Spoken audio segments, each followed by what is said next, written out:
semua, perkenalkan nama saya Izra Margareta Semorangkir dengan NIM B1A1244427.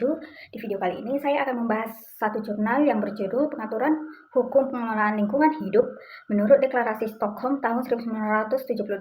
Nah, jurnal ini akan membahas bagaimana prinsip-prinsip hukum lingkungan internasional dari Deklarasi Stockholm mempengaruhi sistem hukum lingkungan di Indonesia. Nah, sekarang kita masuk ke dalam latar belakang.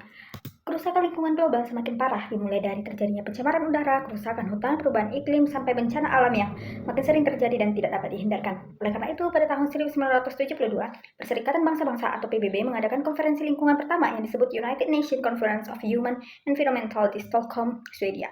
Konferensi ini menghasilkan deklarasi Stockholm tahun 1972 yang berisi dasar-dasar hukum lingkungan internasional dan menjadi tonggak lahirnya hukum lingkungan modern. Selanjutnya kita akan masuk ke dalam rumusan masalah. Jurnal penelitian ini memiliki dua rumusan masalah. Pertama, bagaimana pengaturan hukum pengelolaan lingkungan menurut Deklarasi Stockholm. Kedua, bagaimana penerapan prinsip-prinsip deklarasi tersebut di Indonesia.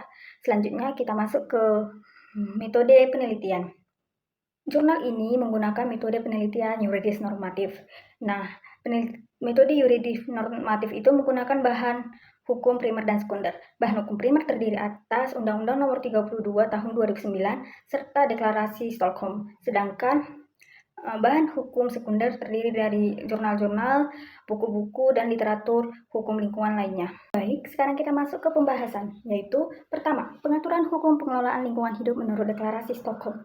Deklarasi Stockholm terdiri dari preambul, 26 prinsip, dan 106 rekomendasi. Ini adalah dasar utama lahirnya hukum lingkungan internasional. Deklarasi Stockholm disahkan pada Konferensi PBB tentang Lingkungan Hidup Manusia tahun 1972. Deklarasi ini menjadi pedoman global pertama dalam pengelolaan lingkungan, menandai lahirnya konsep Environmental Responsibility, Sustainable Development, Polluter Pays Principle, State Responsibility, and International Cooperation. Deklarasi Stockholm melahirkan 26 prinsip utama, yaitu sebagai berikut. Prinsip pertama, hak asasi atas lingkungan yang baik. Lingkungan yang baik adalah hak asasi manusia. Oleh karena itu, segala bentuk diskriminasi seperti apartheid, kolonialisme dilarang keras karena merusak martabat manusia. Prinsip kedua, perlindungan sumber daya alam. Sumber daya alam seperti air, tanah, udara, flora, dan fauna itu harus dilindungi. Prinsip ketiga, menjaga kapasitas bumi. Sumber daya alam yang dapat diperbaharui harus dijaga kapasitasnya. Prinsip keempat, konservasi satwa liar dan habitat. Negara wajib melindungi satwa liar yang terancam punah. Prinsip kelima, penggunaan SDA tak terbarukan secara bijak. Prinsip ketujuh, pencegahan pencemaran laut. Negara harus mencegah pencemaran laut yang membahayakan manusia, organisme laut, dan kegiatan ekonomi dunia. Prinsip ke-8, peran pembangunan sosial ekonomi. Prinsip ke-9, bantuan teknologi dan transfer keuangan. Negara berkembang berhak menerima bantuan teknologi dan pendanaan untuk menangani masalah lingkungan. Prinsip ke-10, kondisi ekonomi global mempengaruhi lingkungan. Stabilitas harga komoditas penting untuk menjaga lingkungan. Krisis ekonomi dapat memicu eksploitasi lingkungan yang kemudian akan merusak lingkungan. Prinsip ke-11, kebijakan lingkungan tidak boleh menghambat negara berkembang. Negara maju tidak boleh menggunakan lingkungan sebagai alasan untuk menghambat pembangunan di suatu negara yang berkembang.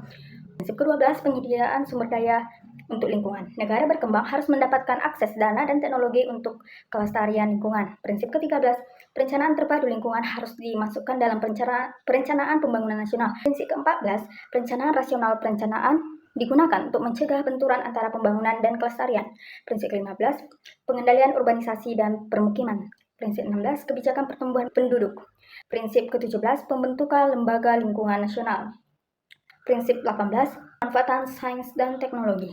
Sains harus digunakan untuk identifikasi risiko lingkungan dan solusi masalah. Prinsip ke-19, pendidikan lingkungan. Prinsip ke-20, kerjasama ilmiah internasional. Prinsip ke-21, tanggung jawab negara atau state responsibility, yaitu negara memiliki hak berdaulat untuk mengelola sumber dayanya. Namun negara tidak boleh merusak lingkungan negara lain. Prinsip ke-22, tanggung jawab dan kompensasi. Negara harus mengembangkan aturan tentang tanggung jawab dan kompensasi atas kerusakan lintas batas. Prinsip ke-23, standar lingkungan harus disesuaikan dengan kondisi negara. Negara maju tidak boleh memaksakan standar yang terlalu tinggi kepada negara yang berkembang. Prinsip yang ke-24 yaitu kerjasama global. Perlindungan lingkungan harus dilakukan dalam semangat kerjasama antar negara. Prinsip ke-25, peran organisasi internasional, PBB, dan organisasi internasional lainnya harus berperan aktif dalam perlindungan lingkungan. Prinsip yang ke-26 atau prinsip terakhir yaitu perlindungan dari dampak nuklir. Umat manusia harus dilindungi dari senjata nuklir dan efek radiasi. Sekarang kita masuk ke 106 rekomendasi yang disebut juga Action Plan. Action Plan ini dibagi menjadi 3 kelompok besar. Yang pertama, Earthwatch Global Environmental Assessment Program, terdiri atas pemantauan global terhadap udara, laut, iklim, dan sumber daya alam. Kedua, pengumpulan data lingkungan internasional. Kedua, Environmental Management Activities, yaitu pengendalian pencemaran, pengelolaan sumber daya alam, pengaturan limbah, perencanaan kota, dan pencegahan bencana. Ketiga, Supporting Measures, yaitu terdiri atas pendidikan lingkungan, pelatihan tenaga ahli, penyuluhan publik, pendanaan, dan kerjasama internasional. Baik, kita masuk ke materi selanjutnya yaitu penerapan Deklarasi Stockholm di Indonesia.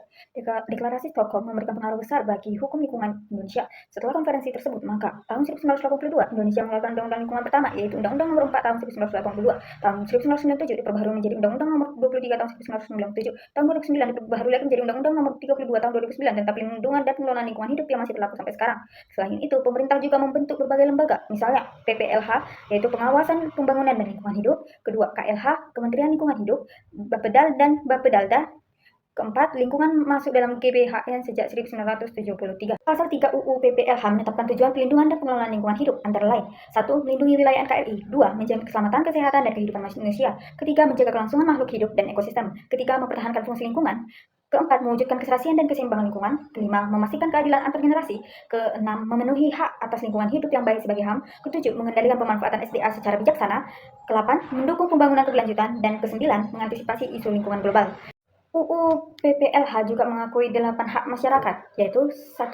Hak atas lingkungan hidup yang baik dan juga sehat. 2. Hak memperoleh pendidikan lingkungan. 3. Hak atas informasi. 4. Hak berpartisipasi. 5. Hak mengajukan pendapat atau keberatan terhadap rencana kegiatan yang berpotensi berdampak pada lingkungan.